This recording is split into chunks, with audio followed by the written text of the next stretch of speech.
Bon alors on a tous plein de batteries au lithium sur plein d'appareils différents, ces batteries sont parfois assez chères, parfois elles sont aussi compliquées voire impossibles à changer, donc forcément en prendre soin est important non seulement pour faire durer l'appareil plus longtemps, mais aussi au niveau écologie c'est vraiment très important car ça a un impact loin d'être négligeable. Alors forcément j'ai fait des recherches pour trouver les meilleurs conseils à vous donner en matière de batterie au lithium, la vidéo parlera notamment de MacBook et d'iPhone, mais pas uniquement, hein, donc elle sera intéressante quel que soit l'appareil ou la batterie que vous avez, et elle est sponsorisée par Clean My Mac dont je parlerai plus tard, c'est parti. Premier point, ces batteries au lithium, idéalement, elles aiment bien être à 50%. C'est vraiment l'état dans lequel elles sont dans le plus grand confort, on va dire, dans le moins de stress. Et elles ne supportent pas, elles n'aiment pas du tout être à 0% ni à 100%. Contrairement aux batteries qu'on avait avant, hein, pour lesquelles il était plutôt conseillé de faire des décharges complètes à 0%, puis de les charger à bloc à 100%. Pour les batteries au lithium, ce n'est plus vrai. Elles n'aiment vraiment pas être soit à 0, soit à 100%. Donc concrètement, le conseil qui est vraiment unanime et que tout le monde donne, c'est de ne pas descendre sous 30 ou 20% de charge et de ne pas la charger à plus que 80%. Alors forcément, hein, ponctuellement, s'il y a besoin de 100%, allez-y, mais sachez que l'idéal, c'est de ne pas charger à plus que 80% de charge et de ne pas descendre vraiment pas en dessous de 20%. Et c'est pour ça que par exemple, les drones de chez DJI, quand on va charger la batterie à 100% et qu'on ne s'en sert pas, elle va toute seule descendre au bout de 3-4 jours à 70% pour ne pas rester à 100% pour rien. Alors quand vous recevez un appareil qui est neuf, hein, c'est plus la peine de faire une grosse charge toute une nuit comme c'était parfois conseillé avant. Ces batteries au lithium n'en ont pas besoin, donc quand vous avez un appareil qui est neuf, la batterie est déjà en état de marche normal, on peut s'en servir directement et quand elle se rapproche des 20%, ben là on va la recharger, mais pas la peine de faire une grosse charge de mammouth dès le début. Avant de passer au point suivant, je vais rapidement définir ce qu'est un cycle de charge, car sur différents appareils, on peut avoir accès au nombre de cycles de la batterie pour savoir un petit peu son usure. Et bien en fait, un cycle de charge, en théorie, c'est quand on passe de 0 à 100%. Mais en pratique, on va jamais à 0 et jamais à 100, hein, c'est déconseillé. Donc concrètement, moi, si j'utilise un appareil et que je vais de 80% à 30%, j'aurais perdu 50% de batterie. Là, je vais la recharger de 30% à 80%, je la débranche et je m'en resserre de 80 à 30. J'ai perdu encore une fois 50%, je vais la recharger de 30 à 80. Et donc en deux charges, j'aurais fait 2 fois 50%, donc j'aurais fait 100% de charge en deux charges. Donc ça va être compté comme un cycle de charge. Donc voilà, un cycle de charge, c'est qu'on va récupérer 100%, que ce soit en une seule charge ou en plusieurs. Second point de la vidéo, c'est la température. Ces batteries au lithium n'aiment pas ni les grandes températures chaudes, ni les températures très froides.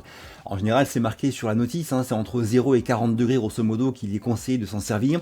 Mais forcément, quand on va charger la batterie, elle va chauffer et ça a plusieurs implications qu'on voit maintenant. Premier point, évidemment, ne pas charger sa batterie alors que l'appareil est en plein soleil, hein, parce que ça va accumuler à la fois la chauffe à cause du soleil et la chauffe à cause de la charge, et ça va vraiment endommager la batterie. Second point, à l'inverse, ne pas charger la batterie alors qu'elle est très froide, hein, typiquement, on rentre du ski avec le smartphone dans la poche à 0 degré et on charge direct, ça la batterie elle va vraiment pas aimer du tout. Donc encore une fois, pensez bien à charger votre téléphone ou MacBook ou autre quand il est à température ambiante, on va dire. Alors un point qui est intéressant, c'est que la coque du smartphone que vous avez, ça fait une barrière un petit peu au refroidissement de l'appareil, et quand vous le chargez avec la coque, potentiellement ça peut aussi augmenter la chauffe de la batterie. Donc moi, en l'occurrence pour mon iPhone, j'ai une coque qui a le dos de l'appareil visible, donc c'est pas gênant pour moi, mais pour ceux qui ont une coque pleine sur le dos, pensez-y, hein, ça peut être sympa d'enlever la coque quand vous le chargez, en tout cas ça peut être bien pour la batterie. De la même manière, utiliser votre iPhone ou smartphone en général pendant qu'il charge n'est pas forcément conseillé, hein. Si vous jouez à un jeu vidéo super gourmand qui chauffe déjà l'appareil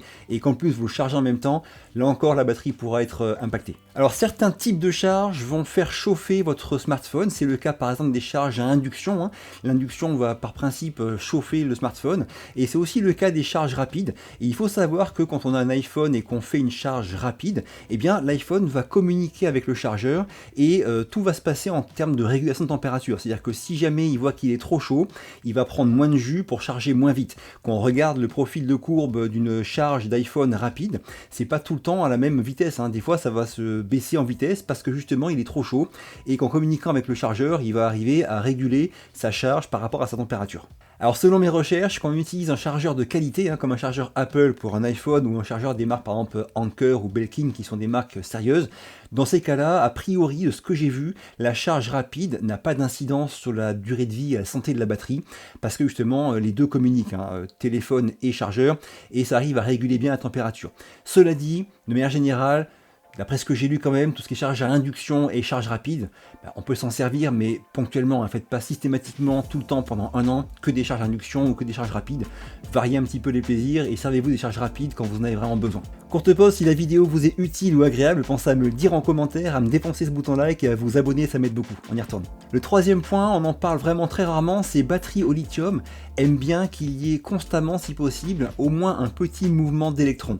Alors qu'est-ce que ça a comme conséquence? Déjà par exemple, sur un drone, si pendant l'hiver vous ne l'utilisez pas, c'est quand même bien de régulièrement aller charger la batterie et de la laisser toute seule se vider. Alors pas à 100%, mais chargez-la à 70%, laissez-la se vider, et puis au bout d'un mois ou 2 mois, vous la rechargez. Bref, laissez une batterie à 0%, à 50% ou à 100% pendant 3 mois dans un placard, elle aime pas ça. Il faut vraiment essayer, si on peut, de constamment avoir, de régulièrement avoir un petit mouvement d'électrons. C'est aussi le cas pour ce qui est smartphone et notamment MacBook, avec un point qui est hyper intéressant et dont presque personne ne parle. Je n'éteins jamais mon MacBook Pro. Il est constamment soit en mode veille, soit allumé. Je parle de ça maintenant. Alors pour ceux qui auraient peur du surcoût en termes de consommation électrique à ne jamais éteindre son MacBook, sachez que la différence sur un an est estimée à environ 1 € par an entre le mec qui va constamment l'éteindre et le mec qui ne va jamais l'éteindre et le laisser en mode veille fermé comme ça. C'est que 1 € par an environ d'écart. Maintenant on parle des avantages. Alors déjà, éteindre et allumer souvent son MacBook, ça va mettre un petit stress sur les disques durs par exemple, mais en plus quand il est en veille, il fera plein de petites tâches qui sont pas très gourmandes mais qui sont intéressantes et qui permettent de le faire marcher mieux quand vous en servez, comme par exemple tout ce qui est indexation des fichiers et dossiers, tout ce qui est mise à jour et tout ça. Bref, il y a pas mal de choses qui se passent sans qu'on s'en rende compte quand il est en mode veille, qui ne sont pas gourmandes en ressources, mais qui font que votre MacBook marche mieux et plus rapide. Alors forcément, je l'éteins complètement, soit quand j'ai une mise à jour de l'OS à faire et que c'est demandé, soit quand vraiment des fois ça rame beaucoup et que je vois qu'il en a besoin, mais ça reste très rare. Souvent il passe plus de 3 semaines, presque un mois des fois, sans jamais être redémarré, et il marche très très bien comme ça. Et encore une fois, c'est ce qui semble être vraiment conseillé pour que votre MacBook dans son ensemble, et en particulier sa batterie, dure plus longtemps. Et puisqu'on parle de garder un MacBook performant dans la durée, c'est le moment idéal pour parler du sponsor de la vidéo, CleanMyMac. Alors l'entreprise MacPo a créé il y a environ 12 ans CleanMyMac X, qui était l'un des premiers logiciels qui servait à entretenir votre Mac. Depuis, il y a eu plus de 27 millions d'enregistrements, donc un gros retour dessus. En tout cas, moi j'en suis à titre personnel vraiment ravi. Je vous dis maintenant à quoi il sert et comment ça marche. Alors si on fait rien, un Mac va peu à peu ralentir à cause de fichiers cache, à cause d'applications mal installées ou mal désinstallées, à cause de malware, et CleanMyMac X est là pour veiller à ce que vous gardiez un Mac propre et efficace. Alors il y a différents outils dans CleanMyMac X, et celui que je préfère, c'est vraiment l'analyse intelligente qui va analyser complètement votre ordinateur et vous suggérer des tâches importantes à réaliser. J'ai jamais eu de bug en plus de 10 ans d'utilisation de CleanMyMac sur mes différents Mac. Il y a aussi l'outil télescope qui sert à voir les fichiers qui prennent beaucoup de place sur votre Mac, mais CleanMyMac X, c'est aussi une protection en temps réel contre les chevaux de Troie, contre les virus, les logiciels publicitaires, les capteurs de données, piratage navigateur, bref, c'est aussi une protection en temps réel pour votre Mac.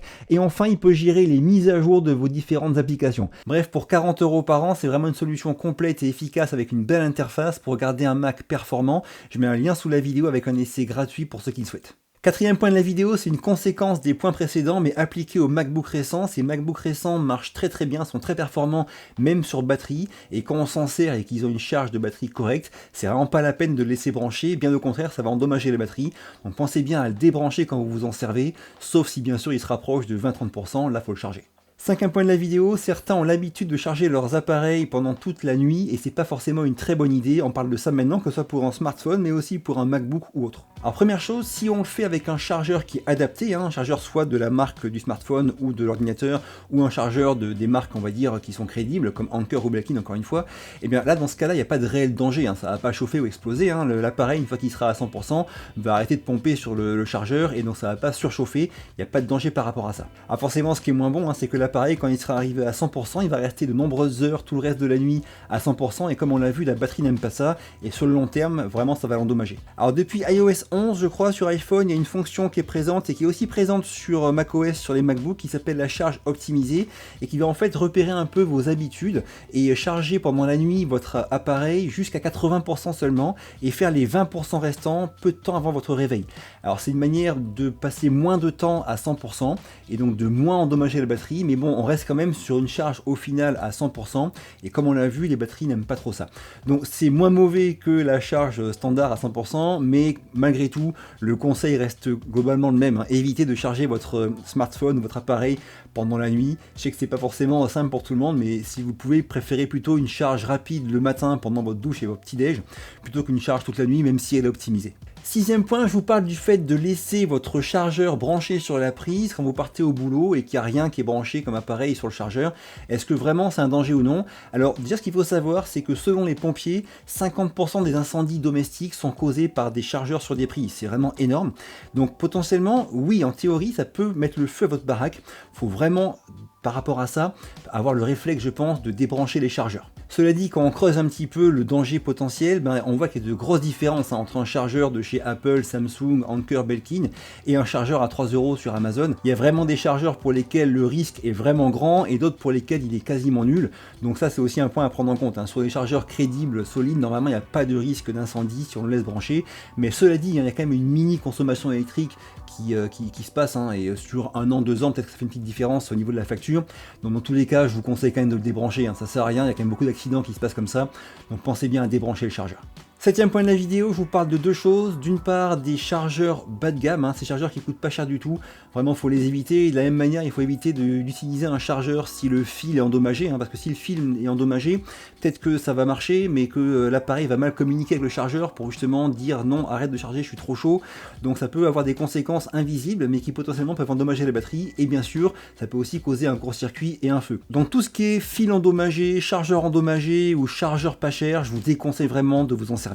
Et enfin pour finir, tôt ou tard ces batteries elles sont mortes et on s'en débarrasse, et même pensez bien à vous en débarrasser dans des zones de recyclage et pas à la poubelle normale. Il y a vraiment beaucoup de départs d'incendie dans les centres de traitement de recyclage à cause de batteries au lithium qui sont jetées n'importe où.